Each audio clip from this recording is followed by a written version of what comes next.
Hello guys! Today's video, magluluto po tayo ng paksiw na isda. Kaso maliliit tong isda na napili ko. Wala akong mahanap na bangus. Yun sana yung gusto ko kaso wala akong makita sa market.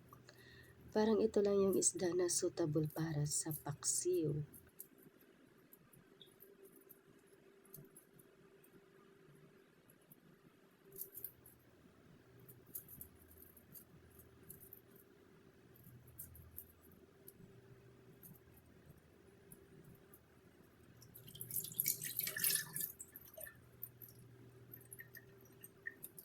Tatanggalan natin ng yung tiyan, tsaka dapat malinis na malinis yun.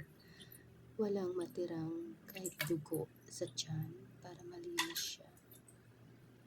Tsaka ayaw ko rin din yan ng yung egg.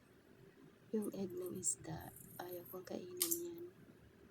Ayan siya guys, nilinis natin ng maayos yung tiyan para mawala yung dugo. At saka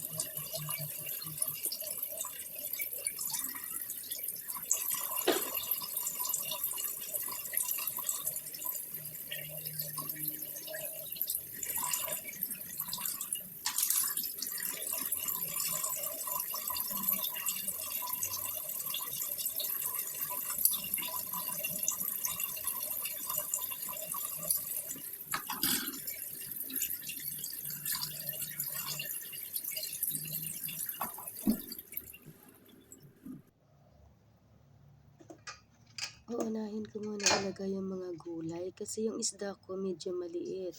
Kapag unahin ko siya sa ilalim, masusunog, yung matutong siya. Kaya gulay muna yung uunahin ko. Ayan, meron tayong talong, tsaka yung ampalaya. Nilagyan ko rin yun siya ng okra.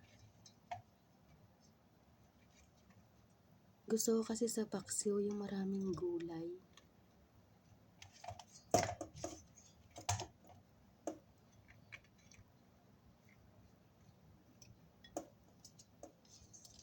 Ayan, tsaka meron siyang green chili. Hindi naman yan siya masyadong maanghang. Tama lang. Ayan, yung isda, nilagay ko siya sa taas. Para hindi siya mahirap kuhanin kasi medyo maliit.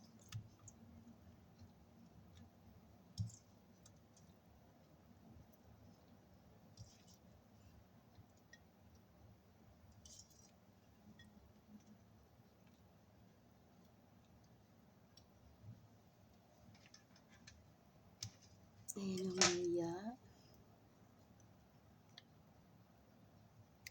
Tsaka bawang.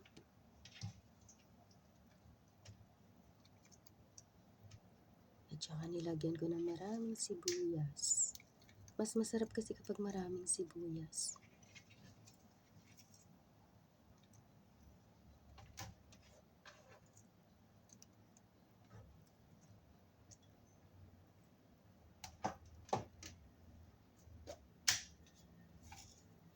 Yan ang salt.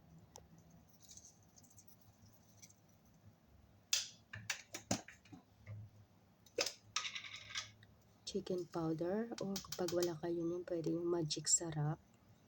Pwede kayong vichin.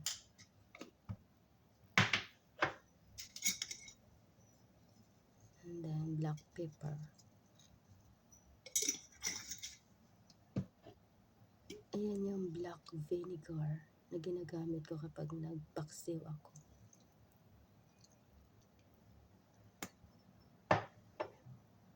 And konting tubig.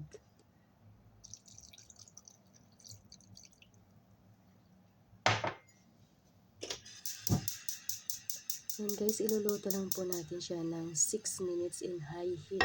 Kasi maliit lang to na isda eh. Ayan siya, malapit na siyang maluto.